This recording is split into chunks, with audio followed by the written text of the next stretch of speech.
Land adviser बोर्डनि सिस्टेमै थांनांगौ आंनि मोनथिनायाव बे सिस्टेमाव थांनांगौ नाथायबा बे चिरां जिल्लानि सार्कल अफिसारा मा खालामबाय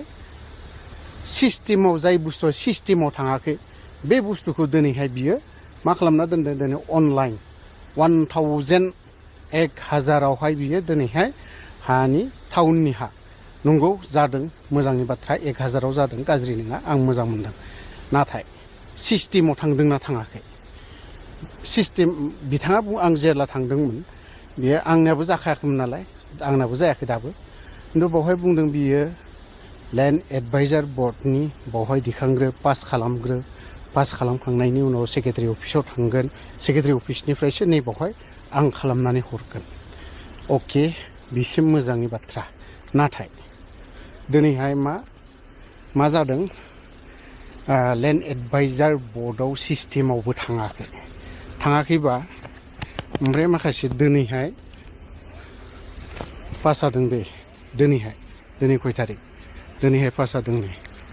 7 मानसिनि पास जादों बे बुस्थुखौ बे लेखाया चिफ सारनिसिमबो सहैगोन आरो EM सारनिसिमबो सहैगोन आरो लैंड एडवाइजर बोर्डनि जाय आफादगिरि ना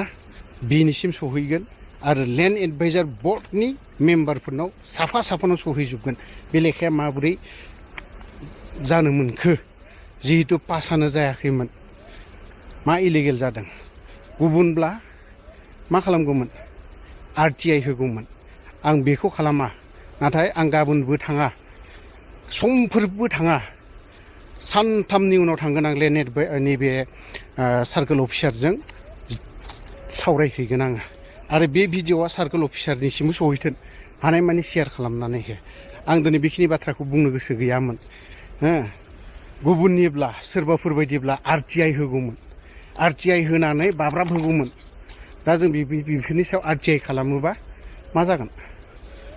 पार्टिया बदनाम जायामोन बे गोरोन्थिया जाहैदों आंनि बुजिनायाव आंनि मोनथिनायाव सार्कल अफिसार चिरां जिल्लानि नैबे सार्कल अफिसारा बे गोरोन्थिखौ मावगासिनो दङ सार्कल अफिसारा दिनैहाय बे गोरोन्थिखौ मावाबा माब्लाबाबो जाया लैंड एडवाइजर बोर्डआव दिनैहाय पास जाग्रोनांगौ सिस्टेमनि बाथ्राखौ बुंदोंमोनथ' बियो आरो बियो आंखौ मा बुंदोंमोन बिनि भिडिअ रेकर्डआबो दं आंनाव आं जि दिनखालि सिस्टेमनि बाथ्रा बुंदोंमोन बियो बे भिडिअ रेकर्डआबो दं आं दामनानै होगोनबो आङो बावहाय जेबो खोथा गैया जों बे हानि थाखायनो थैदों बे हानि थाखायनो जों बायदिसिना जालांदों बिदि जानो होनांगौ सोरबा सासे अफिसारा सोरबा सासेनो नंगौरा जाथों जों बर'फोरनिनो गोजा नैबे हा जेसेबां लेखा नुदोंना बेफोरो जों बर'निनो गोजा खिन्थु जानांगौ बर'निनो हा जानांगौ 1000 जानांगौ खिन्थुबा बे सिस्टेमजों थांनांगौ दै सोरबा सासेखौ सिस्टेम खारहोनानै सोरबा सासेया सिस्टेमाव खारा बे जानो हाया खिन्थु फार्स्ट टाइम आङो नैबेखौ बे लेखाया आंनाव दङ दाबो गाबोन सेस गोसारजोबनो होगोन आं बेखौ सोरनो नांगौ आं हरलाजोबनानै होगोन आं बेखौ अपेन खालामनानै होगोन आं आरो बे लेखाया चेयारमेन सारनावबो सहैगोन सार सुकर सिंनावबो सहैगोन ओमफ्राय मेम्बार नैबे लैंड एडवाइजर बोर्डनि मेम्बार बिसोरनिसिमबो सहैजोबगोन थ' बेखिनियानो गोरोन्थि जादोंब्ला गासैबो रायजो राजानाव क्षमा बिदों दै बिखानाय थाबाय পাইছো কিছুমান আমাৰ নেতা যদি পাৰ্টিটো যদি এবলিশ কৰিব লগা হয় তেতিয়াতো মোৰ ক'ব লগা নাই যিটো হাইকমাণ্ডে সিদ্ধান্ত ল'ব UPPL दोलो हिसाबै थैलांनायनि लामायावसै नामा जाय समाव BTC इलेक्शनाव गाज्रियै जेरखांनायनि उनाव फिन दोलोखौ गोख्रों खालामफिननो थाखाय राकेश ब्रह्म बिथांमोन बायदिया गोख्रोङै MLA इलेक्शनावहाय जिहेतु दैदेनगिरि हिसाबै रायजो राजाफोरनि गोसोखौ बोदोंमोन दा बिथांनि मुंखौ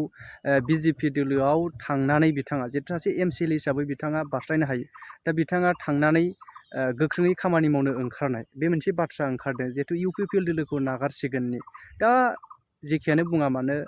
राजखान्थिनि खोथा जों बुंनानैबो फोजोबनो हाया सोरबाया मुं सुनोबो हागौ ओरैनो नाथाय बिथांनि जेब्ला रिजार्नेसन लेटार जों नुनो मोना ओंखारनायनि अब्ला जों बिथांखौ UPPL दोलो नागारनाय बुंनो हाया दा नागारगोननि गोबां सरसा खालामदों सावरायलायदों दा बिनि गेजेराव UPPLनि তেওঁলোকে দল ত্যাগ কৰাৰ এটা খবৰ আহিছে BJPত যোগদান কৰিব বুলি এনেকুৱা খবৰ আহিছে, বিশেষকৈ ৰাকেশ ব্ৰহ্ম তেখেতৰ নাম ইতিমধ্যে আহিছে, কি ক'ব আপুনি, হয় না নহয়? হয়, শুনিছোঁ, পেপাৰ পত্ৰিকাত পাইছোঁ কিছুমান আমাৰ নেতা। যদি পাৰ্টিটো যদি এবলিছ কৰিব লগা হয় তেতিয়াতো মোৰ ক'ব লগা নাই, যিটো হাইকমাণ্ডে সিদ্ধান্ত ল'ব। কাৰণ মোৰ নিচিনা মানুহ এজন মই কেতিয়াও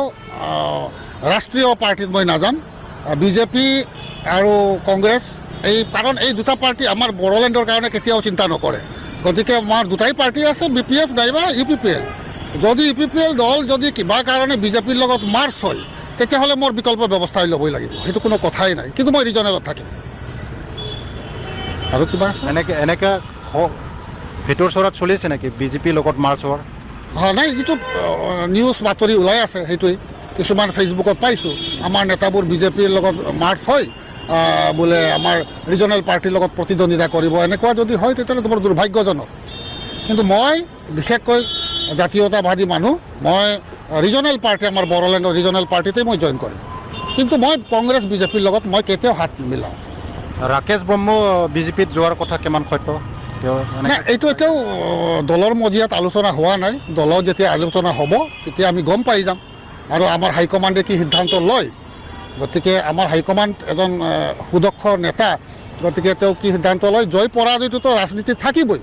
গতিকে সেইবুলি আমি কোনোবা চেণ্ট্ৰেল কেন্দ্ৰীয় পাৰ্টিৰ লগত মিক্স হৈ যোৱাটো মোৰ মতে মই এইটো ভাল নাপাওঁ আৰু।